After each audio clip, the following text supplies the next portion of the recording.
Live. Actually, Master Your Money with Eric Anderson. We are here and we are live. All right. It seems like we were just here Uh, last week. Last week it was Thursday because we had it on Thursday last time. yes, sir. So now it seems like this is like, oh, we just did it. I'm like, yeah. I don't know, Eric. You're about to see about Tuesdays and Thursdays or something. We'll see what it look like. Not like you got like you have Time. plenty of time, right? Like you got plenty of time. You're So correct. you should be good, right? You are You correct. got plenty of time and you know like, hey, this is what I'm about to do. You are correct. Let's see here. As everybody coming in, we are live today. Thank you everyone for joining us. Make sure everybody's on YouTube and Facebook. Uh, See if y'all can hear us. Let us know. Uh, you're tuning in to Master Your Money with Eric Anderson on this Tuesday, starting the 2026 year off right.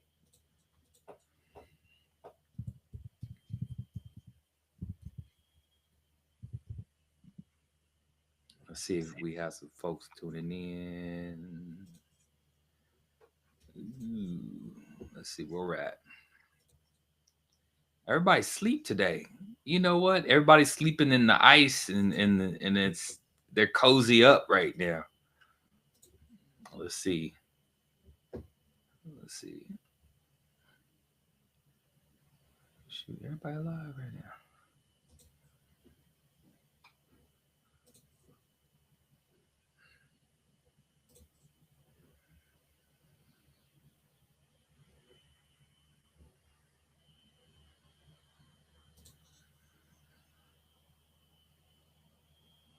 How's everyone doing?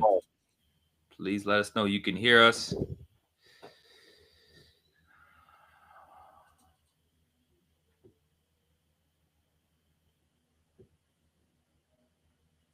I see some folks joining us right now. Sometimes it takes a little bit for the systems that be to get on over there to that other side. Welcome, welcome. Let's see here.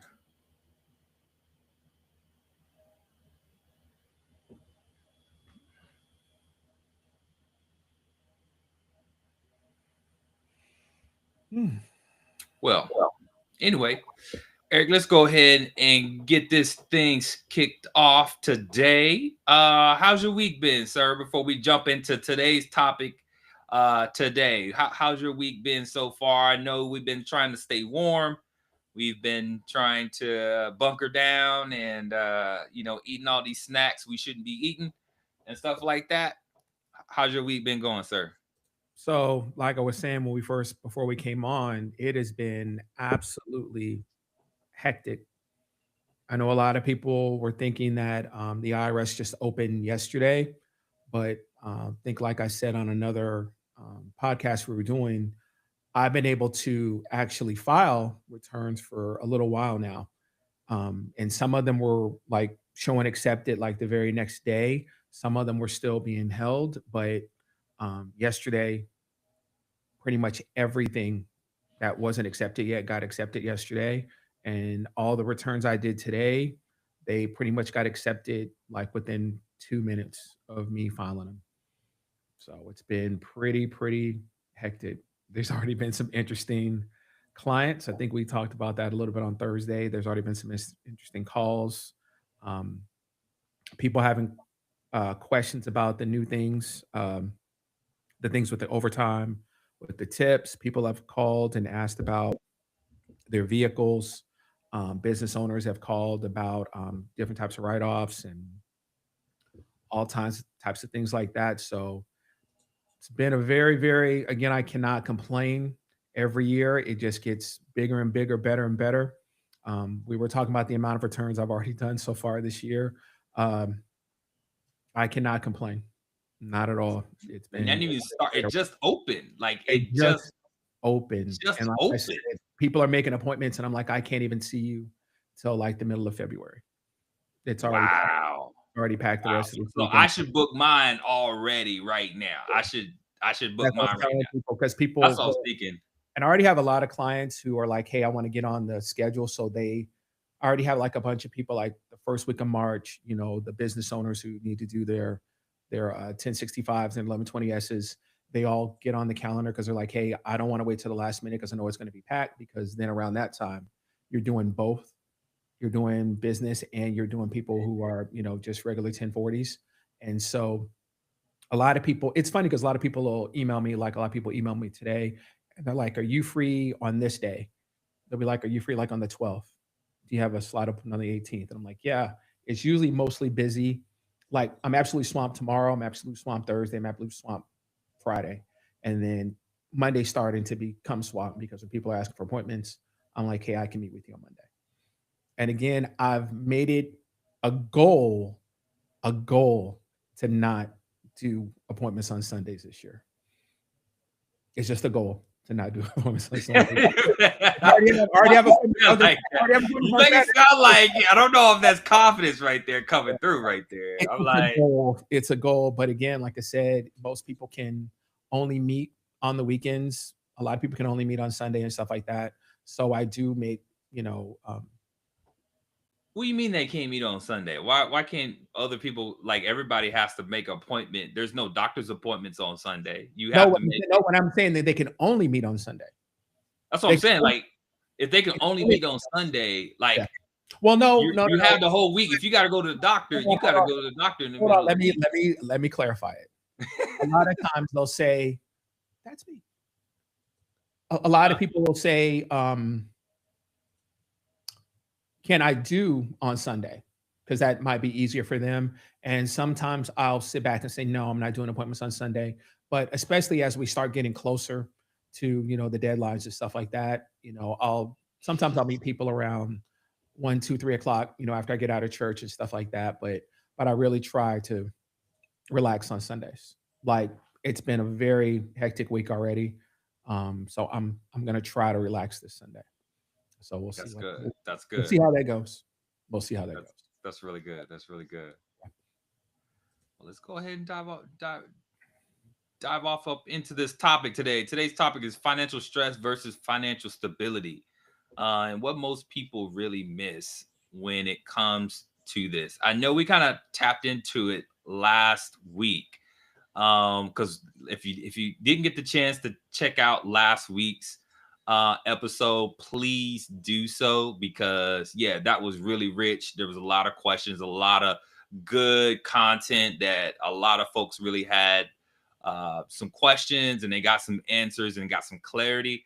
So Eric, it really helped us. Me and the wife was really talking back and forth, like, oh yeah, we could do this, we could do that. So it opened up more conversation about finances. And one of the things that we were even talking about is that sometimes folks are ashamed of talking about the real situation, like the reality of your situation that you're experiencing every day. And so like if you got kids, you got elderly parents, you got a lot of work stuff going on, and trying to have this trying to provide everything for everyone, and making sure that you have that financial stability. And sometimes it's uncomfortable to talk about this. Nobody wants to share like how much money that they make. Well, that's what you make. Like you make, you know what I'm saying? Like, I don't know what you wanted to say about. That's what you make. I know you might want to pretend like you're something on YouTube or Facebook or whatever that you're not. But like you said, when people come in here, I say all the time, your numbers are your numbers.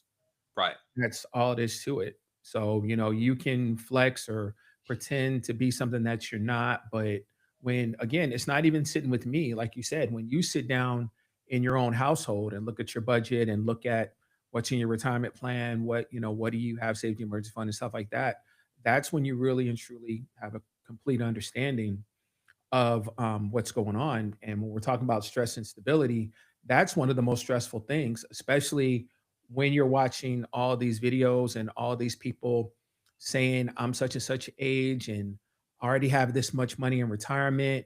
My house is paid off," or You see people going on vacations and stuff like that. And so when you're living in your real world, not the world that you see and hear people claim that they are, when you're living in your real world, when you're really and truly looking at your 401k, when you're looking at your brokerage account, when you're looking at your savings account, it can be pretty stressful, right? Because you're looking at what you perceive other people to be doing and other people to be having. So you're always in the mindset of, I'm behind. We must be doing something wrong. We have to change what we're doing because all these other people who are at the same level as me or whatever, they're way further than I am. So I must be doing something wrong. A great example of that would be if we all work at the same job and I pull up and I see all these cars that I don't think I can afford, or I see people going on all these vacations and things like that who I work with. So I'm thinking I must be doing something wrong. And a lot of times your stress of wanting to be them is, do you want that stress or you want the stress of them having to deal, having to pretend to be that lifestyle that they claim they are?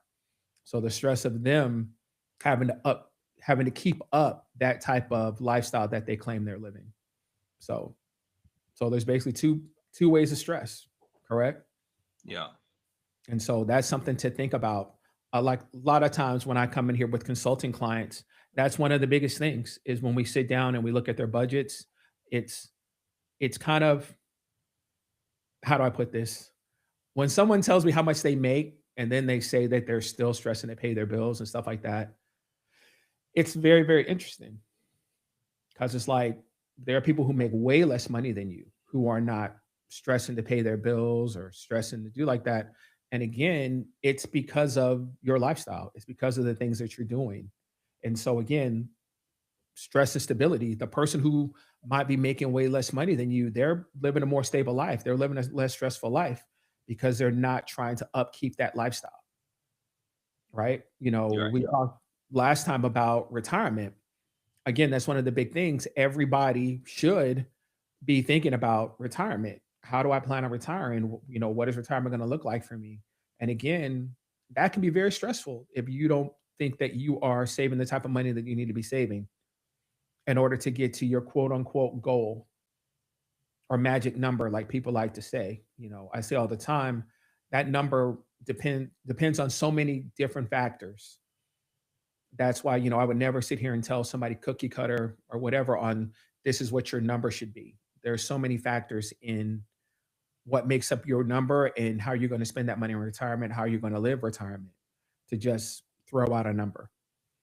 But again, if I know there's a certain type of lifestyle I want to live when I'm retired, I'm stressing out on how to get to that, right? yeah. So one of the big things we talked about a little bit, I think last time, was the pensions. Was that in an Yeah. article or is that in the podcast? Because I remember answering some people on those Yeah. questions about the pensions and Yeah, I stuff. think we asked. We had a question last Mhm. time that talked about that, and you kind of gave some clarity on back then. We had, they had pensions and they had a certain type of, retirement type plans versus the 401k and the Roth IRA, which is quote considered new, right? So Yeah, you're right. And then people were asking on the TikTok when they were right, watching the videos, people were actually right. asking me questions about that on TikTok because there were people who have state jobs, people who are teachers and stuff like that. They were asking a lot of questions on that. So So I realized that when we're talking about how money is feel stressful, but it doesn't mean that you're failing, right? Like when no, you're coming and you're seeing clients, it's like most of the time you're kind of like, I guess, are you playing defense? Is that a thing? yeah. Are you offensive? Yeah, that's the thing. Yep, the way you're saying it, Okay, yeah, it is a thing. It's like you said, okay, if you have goals and you understand where you're trying to be, like you said, it doesn't mean you're failing. A lot of time, a lot of times I have clients when we're doing consulting and stuff like that, and we talk about the snowball and stuff like that. I have a client. That was one of the funniest things was when we started her consulting thing, when we started doing the consulting and trying to get rid of her debt. I asked her, I said, do you want to um, do your biggest debt first, the ones with the high interest and stuff like that, or do you want to do your smallest debts first? And which one do you think she said? on like smallest debt first. She said smallest debt first. And I said, okay, I understand. I said, the first couple times you're going to come in here, you're going to be slapping high five. You're going to be great because you're getting rid of debt, right? So you couldn't wait to come in here and brag about, hey, I got rid of this credit card, I got rid of this credit card, and this credit card.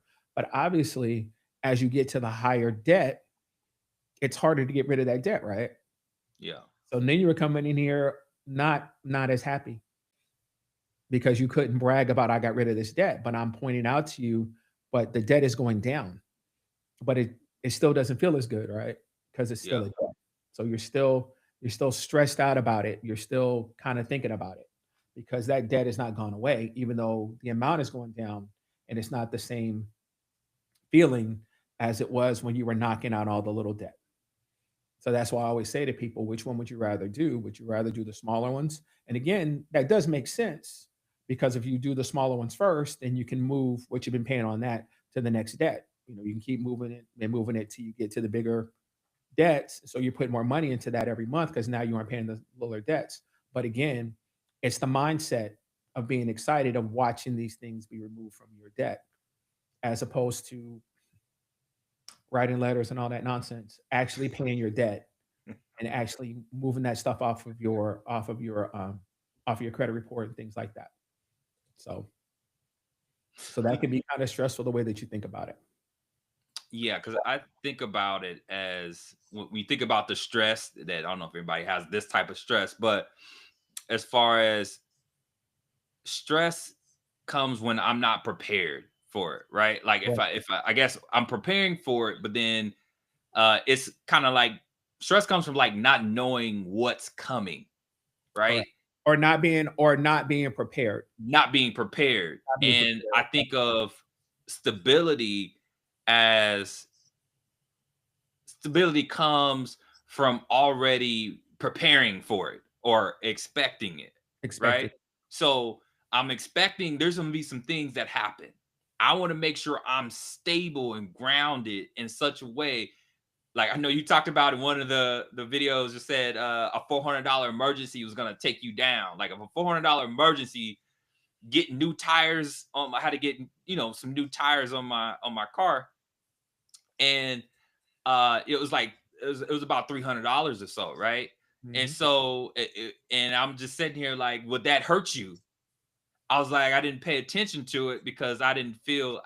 Again, me, I'm always stressed out if I spend money that I don't want to spend money on, right? Like I don't want to spend money on it, but I do have it to do that, and it's not gonna. I'm not. It's not gonna knock me off in the sense, right? Right. At least that amount, 100,000, I might be stressing. So that's a different caliber or something. But Yeah, anyway, and for most people, like you said, most young people, when we talk about retirement and stuff like that, they don't even wanna have that conversation, yeah, right? Because again, they feel it's so far away that they're not even really thinking about it. They're not, too worried about it, like, "Hey, I got 40 years or whatever until I'm even thinking about retirement," or the other ones, which is interesting, they all plan on retiring at 40, 45, so they're really not stressed about, "I gotta save money and everything to be able to retire." They think they're gonna be TikTok stars or whatever, where they're gonna be able to retire at 45, and so they're not really worried about it. don't The kill my problem dream, Eric. Don't kill my dream. the problem is the people who are in their 50s and in their 60s, and they come in here and we have conversations about doing IULs and things like that, things that make absolutely kind of no sense at that age if At you that don't age, if right? you don't have all the other stuff, and it's just from the standpoint of health, age, all that stuff to get the insurance because again, you have to qualify for an IUL because Right. it's life insurance. You have to qualify for it. So you can want to do it all you want, but if you're a certain age, a certain health status or whatever, you can't get it anyway.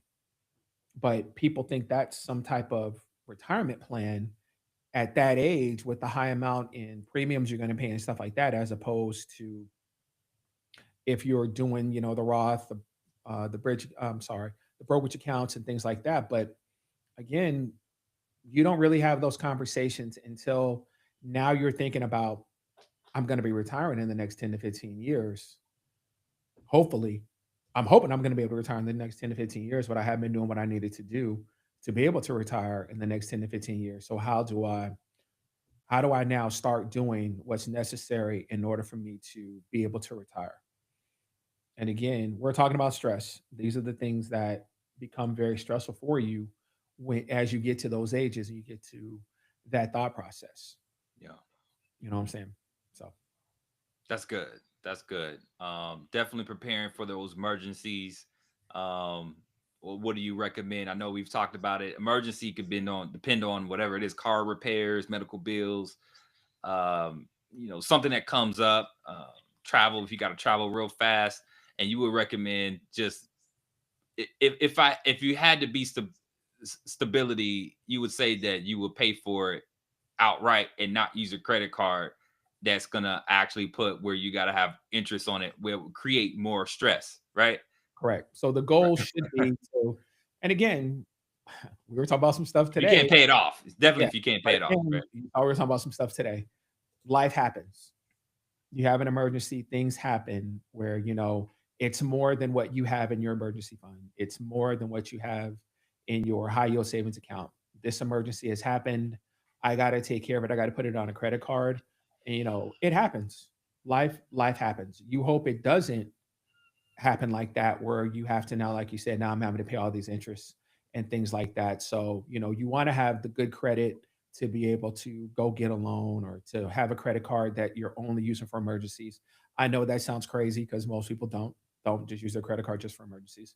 But you want to be able to sit back and say, okay, if an emergency happened, I have this credit card in my wallet that I could use.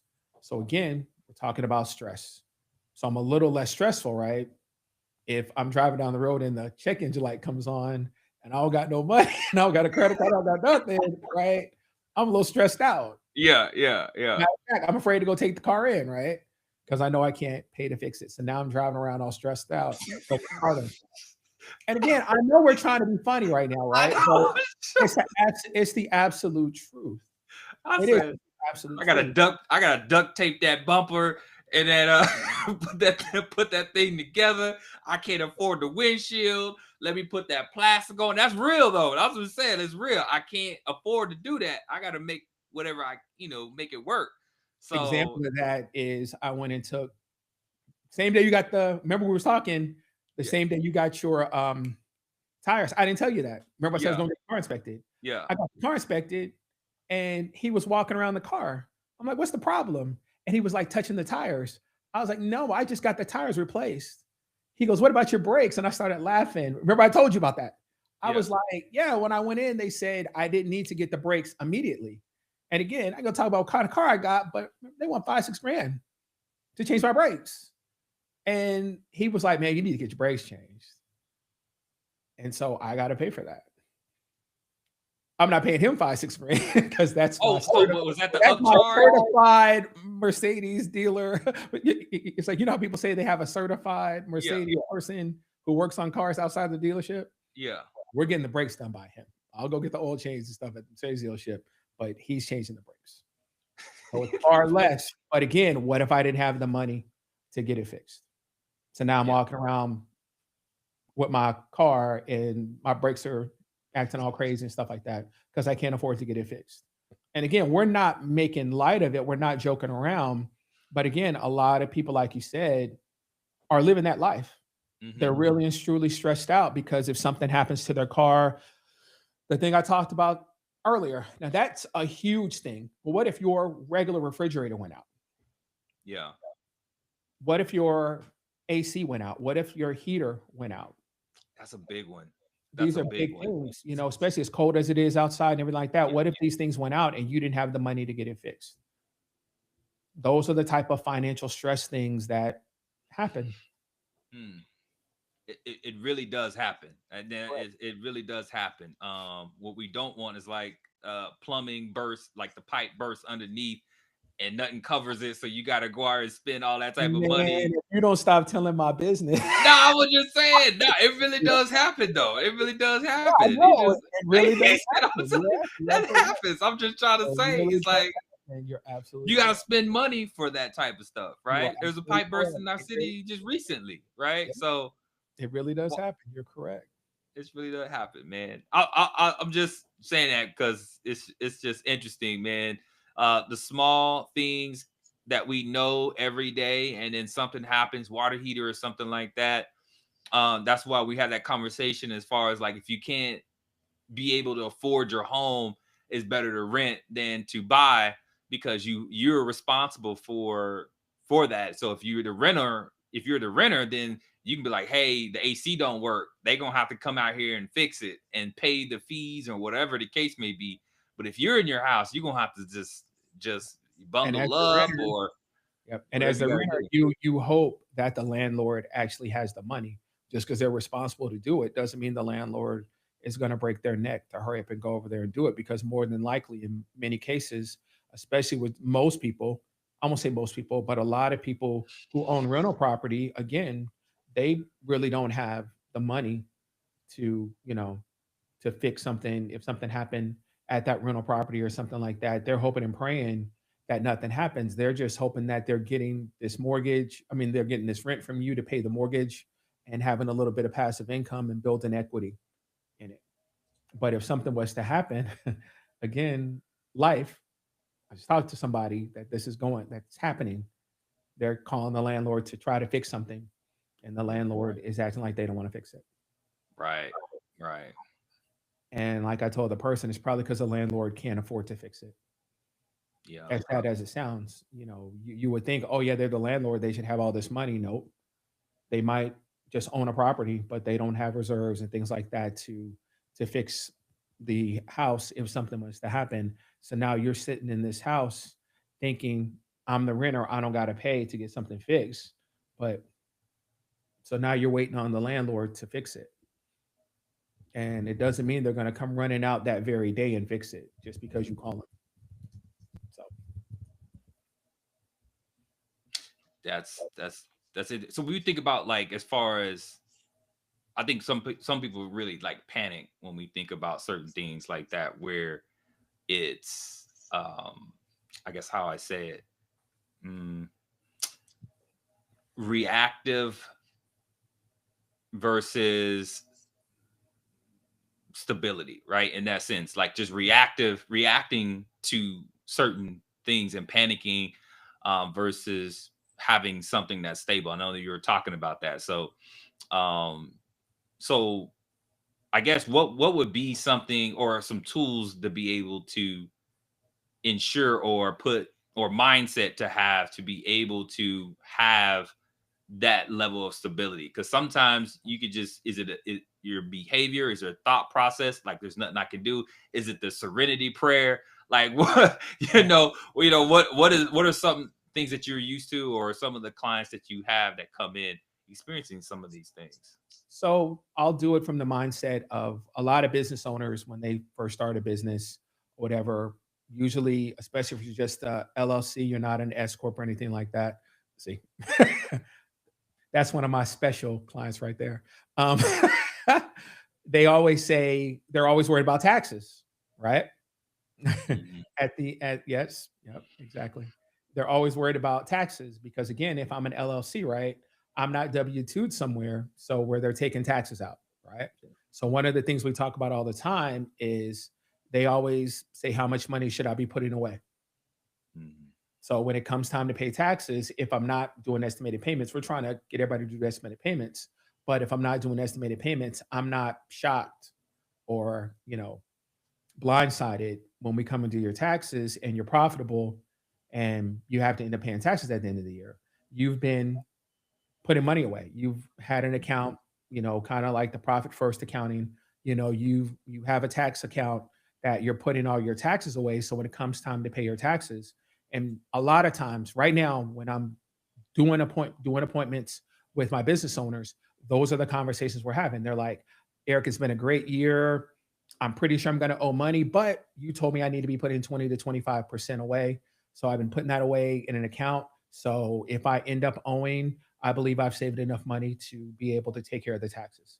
And if I've saved more, then obviously great.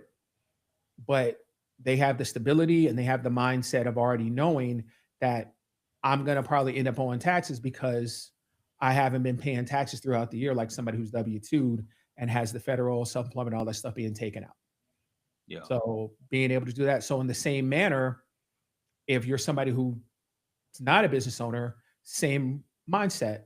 I need to be putting a certain amount of money of my profit, meaning my check. I need to be putting a certain amount of money away in case something happens. Not, we're not talking about taxes at the end of the year. We're talking about if something happens. So I have the stability of having money set aside to be able to take care of something. Kind of like Leah said, she had an illness and an injury, so she had to stop her business for a while, correct? But if she had money saved up, then you're able to take care of yourself. Like when I got in my accident, I went right back to work after like a month, maybe. I broke my ankle. Once I was able to get to my office, I just started working or whatever. It is what it is. It's my business. No one's giving me any unemployment, any FMLA, and that stuff. So I just went back to work. But if I was really out for a long amount of time, I would hope that I had the money saved up to be able to not worry about still being able to pay my bills and stuff if I wasn't working. Correct? Right. So when you have the same mindset of somebody who's saving, a business owner who's saving money for taxes for the end of the year to pay my taxes, you should have that same mindset as somebody who's W-2'd or whatever, that I should be putting money away in case I need to pay for something instead of just living paycheck to paycheck, so to speak. It's interesting. We laugh and joke. Even though I've done so many returns up to this point, I don't do returns where I do advances. Right. I've explained why. But it's interesting. We laugh and we say people who usually get the advances, they've pretty much spent that money up before their taxes are even done, before it even goes through to get the rest of the money. Why? Why would you be doing that? Because more than likely, you're not paying a bill. You're not doing like that. You're wasting the money, right? Instead of having the mindset of, hey, I have this extra money. I need to put this money away, at least part of it, in case some type of emergency or something like that happens. But if you already have the mindset, basically the paycheck to paycheck mindset, meaning I'm going to spend any money that I get, those are the ones who are willing to go get an advance and pay fees or whatever to get money early. Man, hey, if you can advance some taxes, that would be great. If you just want to give some flow out, that would be great too. You know what I'm saying? That would be great too. So we put a little question. If y'all see the question again, today's topic is financial stability versus financial stress, and one of the questions was like, which creates more stress? Not enough money or everything hitting at once? You guys, so which one would y'all say? I know Leah said everything hitting at once, right? So Roderick says taxes. So yeah, there's a different Roderick. It's like there's we got two Rodericks in here too. It said, here's another question. It said, not having enough money to cover unexpected items causes me more stress. Therefore, I've saved or invested enough to cover those items. They will happen. Exactly. He's exactly right. Like we were saying earlier, if you are putting money away, if I'm saying I'm going to put 10, 15, 20% of my money away, even though I don't need to spend it on anything, just to put it away in case, like he said, in case something happens. Like I said, in case I go somewhere and they say I need to get my brakes changed, in case I come home and my AC isn't working, in case I come home and the pipe's busted under my house and I got to pay to get that fixed. I didn't even bring that up, Eric. I was just using it as an example, man. Fortunately, like you said, fortunately, I had the money to get that fixed. But again, like you said, that would be absolutely stressful, especially if it's something that I know I got to do, I got to get fixed, and I don't have the money to fix it. So not only is it not being taken care of, I'm stressing about it because it's in my face. Whatever the situation is, like I said, I'm getting in my car and my check light engine is on every time I drive everywhere. So I'm afraid to go anywhere in case the car shuts down. Man, you know what I'm saying? Things like that. But Isaac, that would be stressful for you if you were riding around with your check engine all day. Hey, he goes up. always say, my relationship with God like that. You know what I'm saying? No, we gonna be afraid. Hey, did I tell you? I tell you that I went up there and my check engine light after I got my not this car, but a different car. And I went and got my whole inspection, and the check engine light came on right after I left.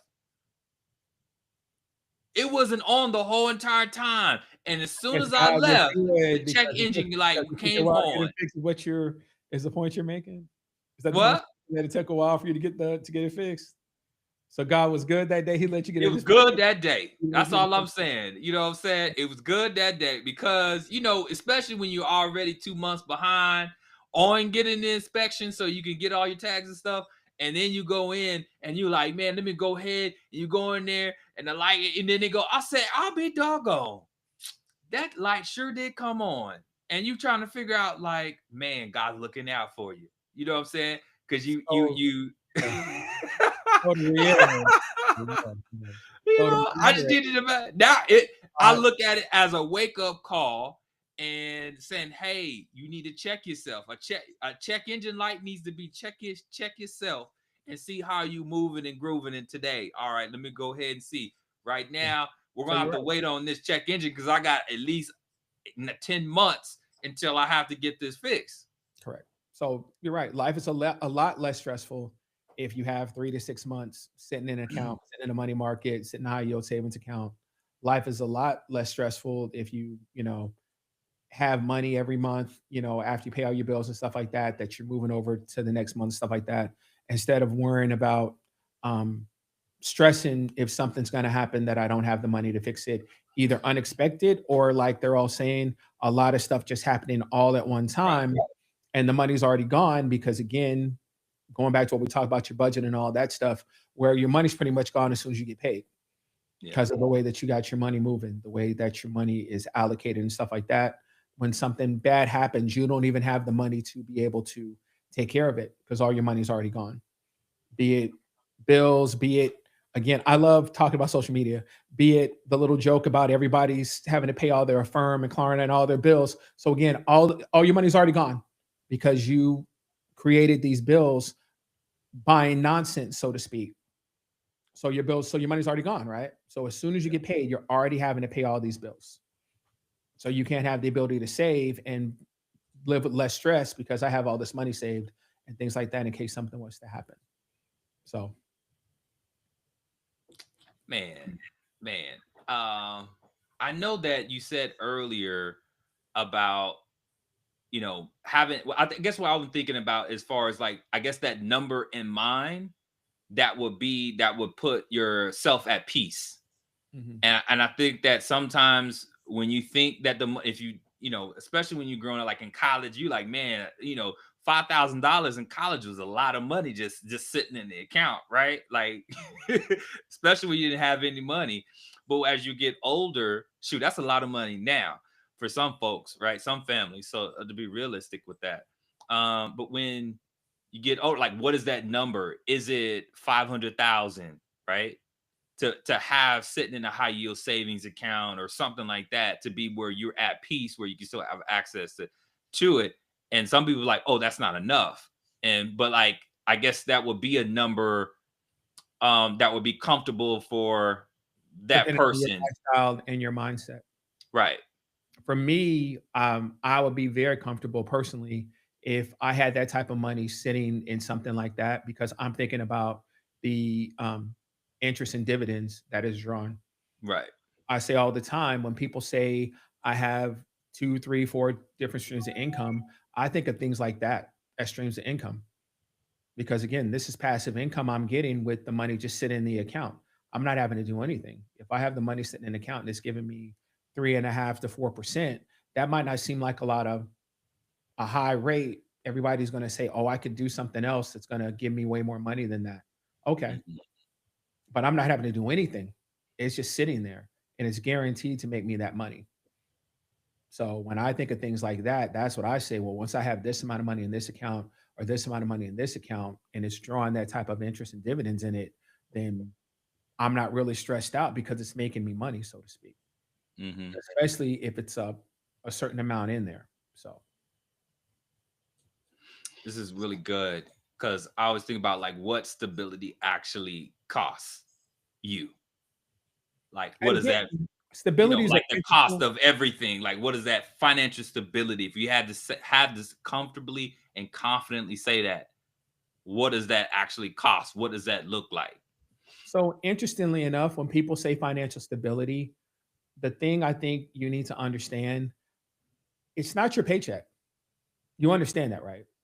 Do I need to go into that? Financial Go on stability that. is not your paycheck. Your financial stability is your cash flow. And what I mean by that is I can make far less money than you, but if I have far less debt, if I'm spending money far less than you are, and I have money in a savings account, have money in an emergency fund, I'm investing, I'm doing things like that, I have stability, right? As opposed to the person who is making all this money, but they're just blowing it, right? That's not financial stability. Matter of fact, you're going to be having financial stress because you're always stressing about having to make more money, right? Because I'm basically living paycheck to paycheck. So if something happens, I'm going to be stressed about having to pay my mortgage next month, having to pay my car note next month, having to be able to pay my bills next month if I'm living paycheck to paycheck, if I don't have anything to fall back on, anything like that. So I think it's important. I think most people know that when someone talks about financial stability, it's not how much you make. It's always how much you keep and how you cash flow your money. So people think, oh, if I make a certain amount of money or whatever, I'm going to, that's how I'm going to get financial freedom. That's how I'm going to get financial stability and stuff like that. Not if you still continue to keep on spending your money the way that you're spending it. So that's why I always am entertained when I see people who, because again, I think I've said before, I am a Dave Ramsey coach. I don't like to say it a lot because a lot of people are not fans of him because their mindset is that you need to be living way below your means, not having a whole bunch of credit cards, not going out here buying cars on credit and things like that. They'd rather you have the financial stability of taking your money and investing as opposed to using all your money to pay debt. But it's like I say all the time, it's not my saying. I heard it from him first. I say all the time, grow your shovel because your shovel is what? It's the income or money or whatever that you get, and your what you do with your shovel, as far as what you do with your money, is going to determine your outcome. So I don't need a big shovel if I don't have a whole lot of debt, right? Right.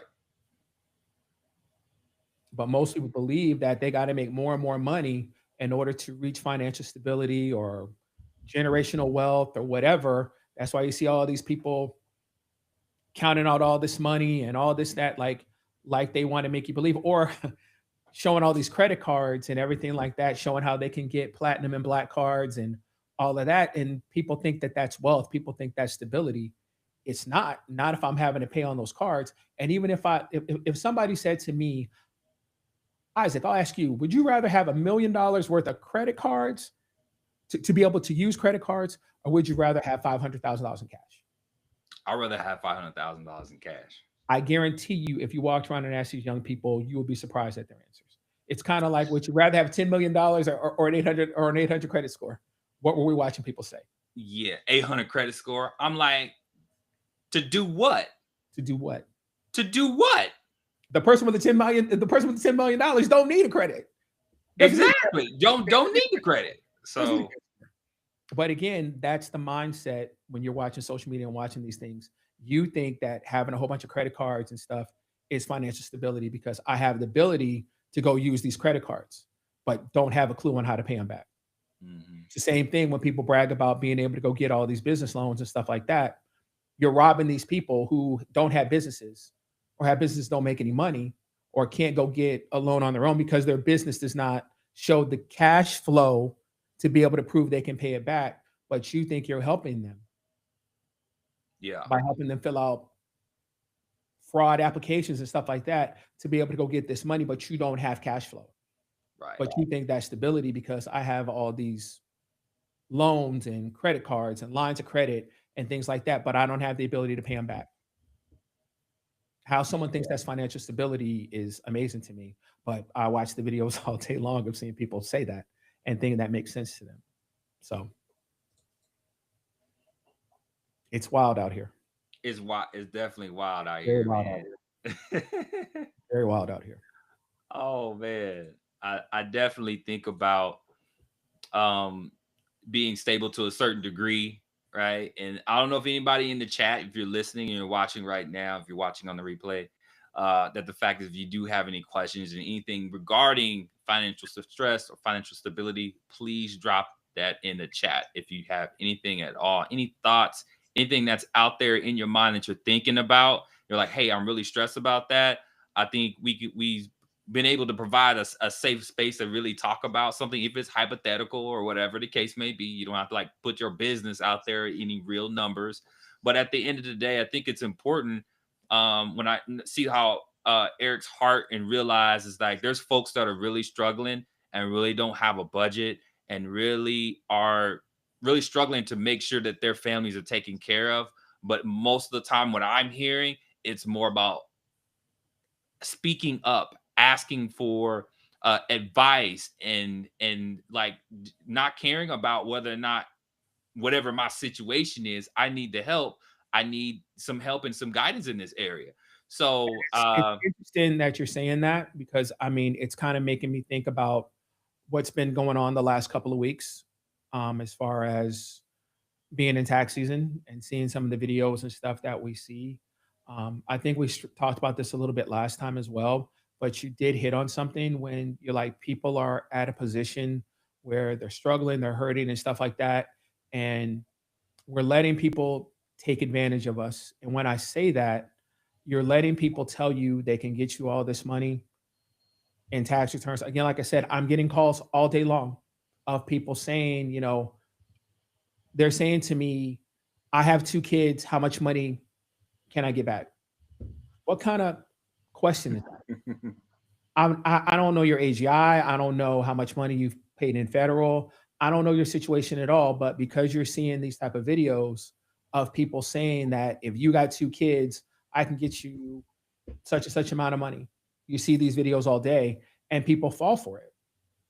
They fall for it because they're in a desperate situation and things like that, and they don't understand that these type of things can really and truly hurt you.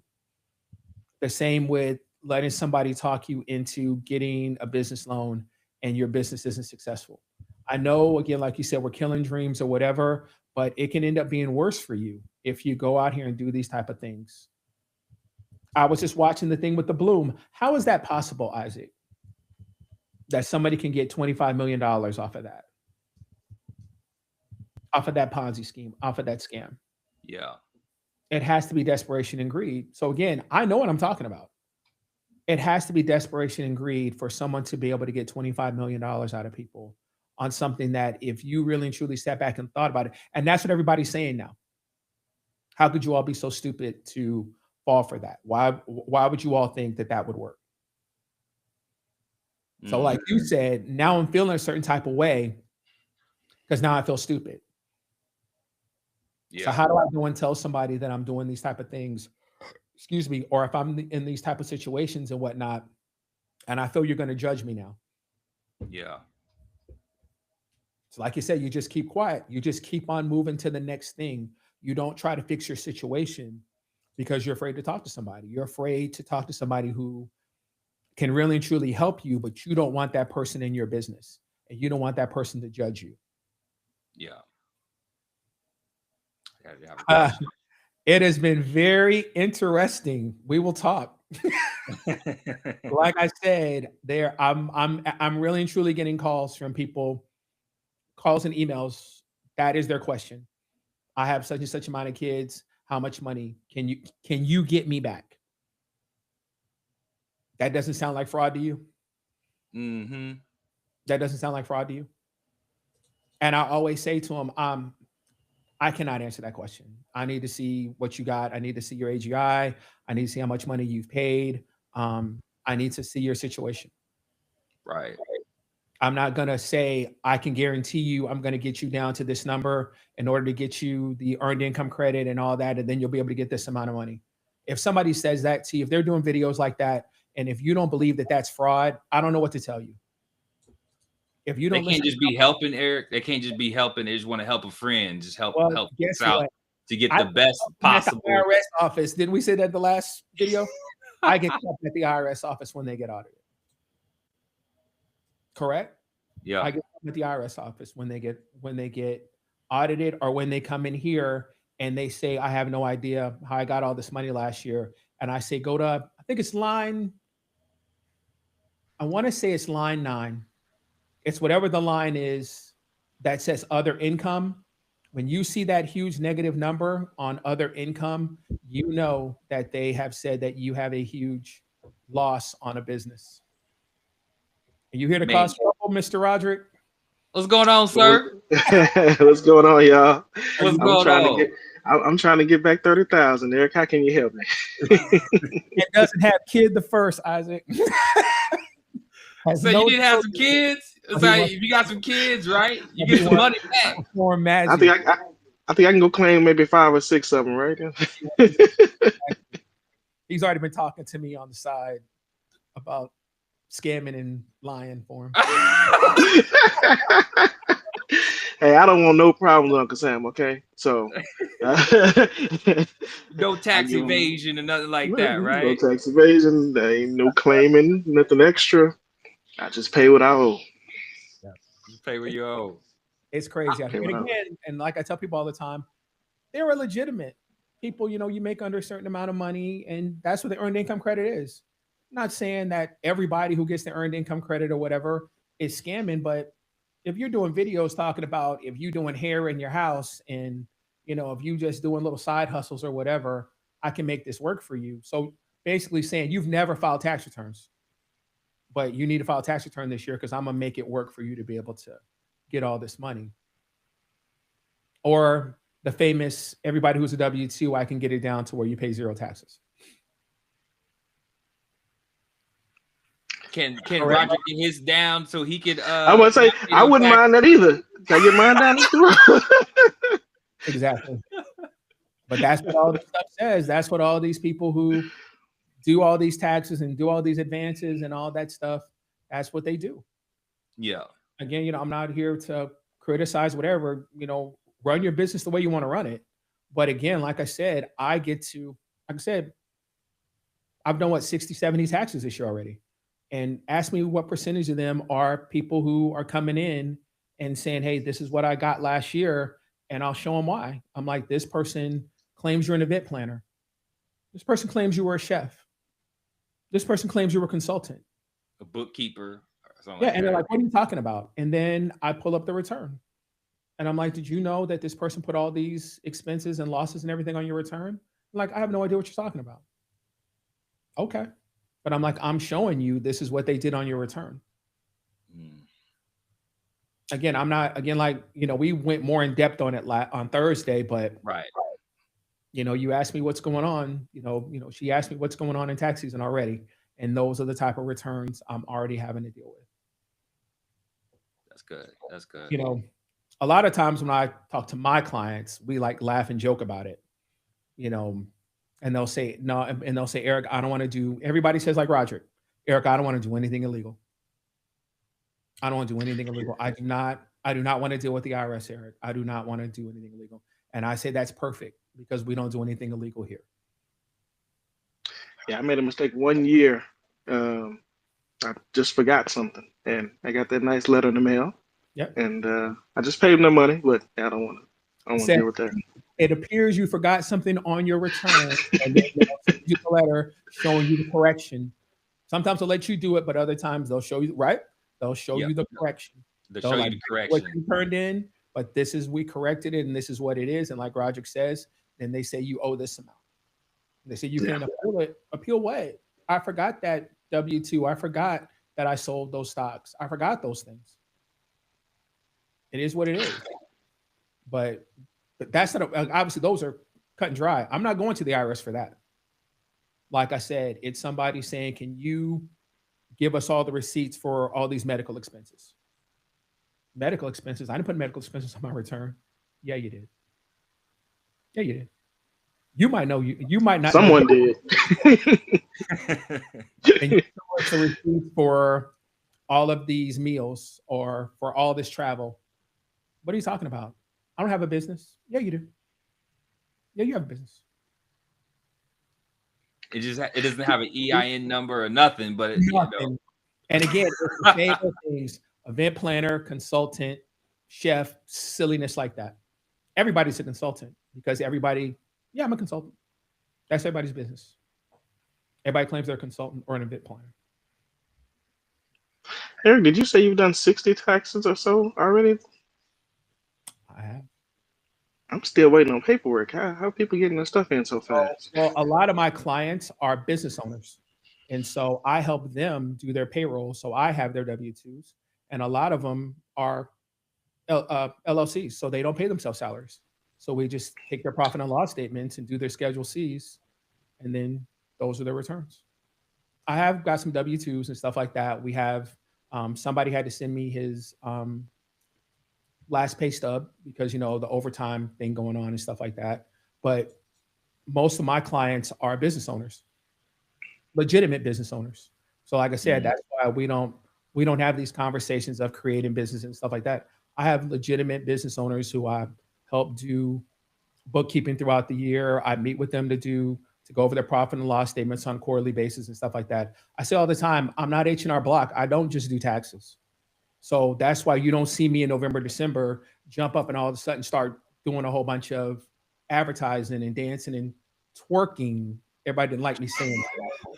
Dancing and twerking and all of that at tax season to see if I can get these huge amounts of returns. We're already having these conversations throughout the year on how I can save you money on doing taxes, right? Raj, we have talked about all the stocks and all the stuff that you're doing. We have conversations all the time, right? I don't wait till tax season to start telling people what to do. I meet with my clients and we talk about, hey, how much you putting in your 401k? Are you thinking about buying real estate? Let's talk about it. Hey, let's see what that looks like. Things like that. But then, like I said, I don't want to say we joke around about it, but after Thanksgiving, right? Like after Thanksgiving, that's usually when you see everybody start posting on social media that they do taxes. And I don't know when you came in, Roderick, but everybody does advances. So everybody runs to that because they want to get their money as soon as possible to go below it.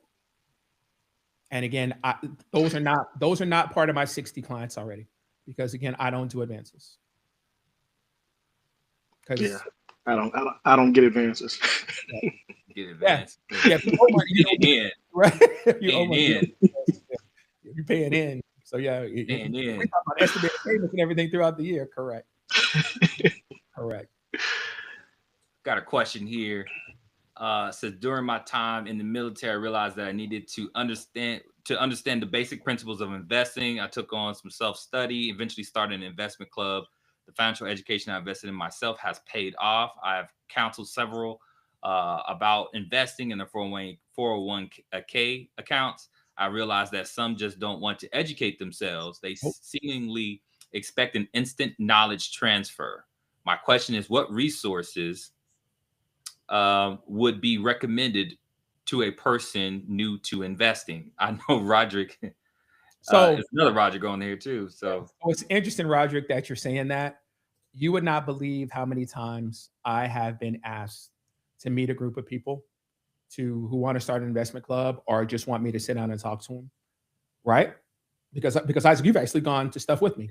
Yeah. And so I've actually sat and had these conversations with people and stuff like that. And one of the biggest things I would tell people like Roderick, if somebody wanted to start an investment club, I would say to have the club open a bank account and start putting money into the account. And then start having meetings where you are learning the words, the principles, and things like that in investing. Learn what debt ratio is. Learn what dividends are. Learn what investing is. Learn what all those type of words that when people talk about investing, understand what a Roth is. Understand what a brokerage account is. Understand what a mutual fund is. Understand what shorts and opens and all that stuff are before you start investing. And then even do practice investing before you start investing. But the main thing is you need to start putting money away as a group. If you're even just putting into a high yield savings account or anything like that. So when you guys all feel you're comfortable to move forward in investing, you have the money to invest. And not only that, you've also shown the commitment, because I'll say that is one of the biggest things when I meet with people who want to be. I've actually been in investment group. We were just talking about that today. That's crazy. I was actually in a partnership. It was 5 of us. and we were putting like $500 a month away. And then all of a sudden, one of us dropped out. Then two of them said, could they get half the money back? And then when we was like, okay, we're going to start back up, they were like, hey, I can't afford to keep investing. We didn't buy anything yet. They're like, I cannot afford to keep investing. So everybody got their money back. But if I'm in an investment club, we are putting money away as we are learning how to invest, as we are looking for things to invest in and things like that. You're showing that this is the right group for you, right? Because you're showing that you have the ability to invest. So that is definitely what I would do if I was going to start an investment club. I would definitely get different types of books. There are books. I have some books over here on how to set up an investment club and things like that. They're not right here in front of me for me to like read off the authors and stuff like that. But there are different types of books that you can read on how to start an investment club. And believe it or not, there are investment clubs out here. Again, like I said, I've been invited to talk to investment clubs and things like that. I've been invited to join investment clubs and things like that. You just need to look around for them. You need to find your group, basically, so to speak, because everybody really doesn't want to be an investment club. They really don't want to do those type of things. But if you find a group of people who are really and truly interested and committed to being an investment club, you can really learn a lot from each other. And you can really become successful as that group. But again, you have to find your group. You have to find the people who, kind of like the thing that you sent me, Isaac. I don't know if it's true or not. The guys who were all on the private jet and right. That was nice. That was nice. That is your 5. But the dude is legit, though. Yeah. Again, like I said, I don't know. The dude is legit. I don't know about the rest of them, but I know that one. Yeah, he brought all his partners. He's in Dallas, but yeah. And again, like you said, you're going to be the average of your 5. You cannot believe that all you want. Trust and believe you're going to be the average of your 5, because they're either going to pull you up or they're going to pull you down. So you're going to walk away one way or another, because you're going to say they're pulling me down, or you're going to say they are stretching me and I don't want to be stretched like that. They're killing me. They're not stretching me. They're killing me. So you're going to walk away from them. Wow. Imagine, Isaac, imagine if we're in that 5 and they all on the private jet, and they going all that, and you can't afford to be part of that. It's not your 5. It's not your 5. Eventually you want to be them, so you're going to do whatever you can to become them. But if you can't become them, it's not your 5. It's not. So I hope I answered that question. But yeah. If somebody said, what would you do to start an investment club? I would find, 5 like-minded people who are interested in being that. Don't just find your 5 friends, because all 5 of you might not want to be that. Again, I've told you, I've seen that. Where everybody just say, we're going to start a partnership, we're going to do this. And then when it came time to do everything you need to do, everybody wasn't ready to be that. So it might take time, like I said, grow it organically. It might take time to where you have a group of people who are showing you they're committed and they really want to go to these meetings. They really want to learn. They really want to read books. They really want to practice, invest, look up stocks, do stuff like that. Like I said, apparently me and Roger are a partnership, because he calls me every time I turn around asking me about investments. So apparently, what you asking, Roger? What you asking over here, man? Now, is that this? Which Roger is this? Is this one? The one that's on right now is the one. You can ask. I was just checking. Hey, maybe me and the other Roger had something in common. I just wanted to make sure it was me. I'm just waiting on Eric to hop on one of these opportunities I bring to the doorstep. Like, come on, let's go. Got this pizza place in the DR. Got this burger place down there. What in the world? But nah, Roger. Hey, Roger is exactly what I'm talking about. I ain't trying to tell you business, Roger. You want me to tell you business, right? You want to tell all the stuff you got going on? You want to tell y'all stuff? Roger, you're like, nah, I got no money, but yeah, Roger has a whole bunch of stuff going on. But so yeah, that's I'm broke. I ain't got nothing going on. Find like-minded individuals if you're gonna try to grow something like that. And again, take your time with it, because again, they're gonna weed themselves out, basically. Right. That's good. Thanks, guys, man. This has been insightful and definitely a lot of information. Yeah, this has been fun. Thanks, Roger, for hopping on, man. I really appreciate it. We're gonna have you on some more times, man. All right. Well, Yeah, have you on because as long as I can get Eric I need Eric in my circle. Yeah, I say that same thing because also you have a lot of information about stocks and you studied a lot of this stuff that most of us are just nowhere near it. Crypto, everything. That's what I said. Like, Roger, go email me or text me. I got to go look it up. I got to go look it up before I get on the phone with him. I'm like, man, I've never heard of that. It's somewhere. I'm like, and the other Roderick as well, if he's still on. Roger, the other Roderick, he sends me stuff and stuff like that. What was the thing that you said, Roderick? The investment group. It's like a website or something like that, a Facebook page that I was looking up that he hit me onto. So again, like I said, like-minded individuals are talking to each other to get all of us to grow and learn from each other and things like that. So it's all about your circle. It's all about what your goal is, and it's all about your circle. So that's interesting. I know we're gonna head off, but it's interesting that your circle that you're surrounded around, most people who have families are surrounded around other working class folks that ain't out there on being entrepreneurial in that aspect, or there are business owners and folks and doctors, lawyers, and whatever profession. But it's like if your circle is not moving and y'all are not moving in that flow, then it's likely you might not be able to be in that circle. So that's interesting when you said that. Is that something similar to as well? Yeah, I mean, that's what I'm saying. Like you said, how do they say it? It's like you don't want to be the strongest person, the strongest link in your group, because they're kind of holding you back. And you definitely don't want to be you say you want to be the weakest, or so you can learn from them and stuff like that. But again, if it doesn't stretch you, it's going to kill you. That's the difference. If it doesn't stretch you, it's going to kill you. You're going to have to walk away. It's kind of like at church when he says, you're going to grow here or you're going to leave here. Because the things I'm saying and everything like that, it's gonna make you think a certain type of way.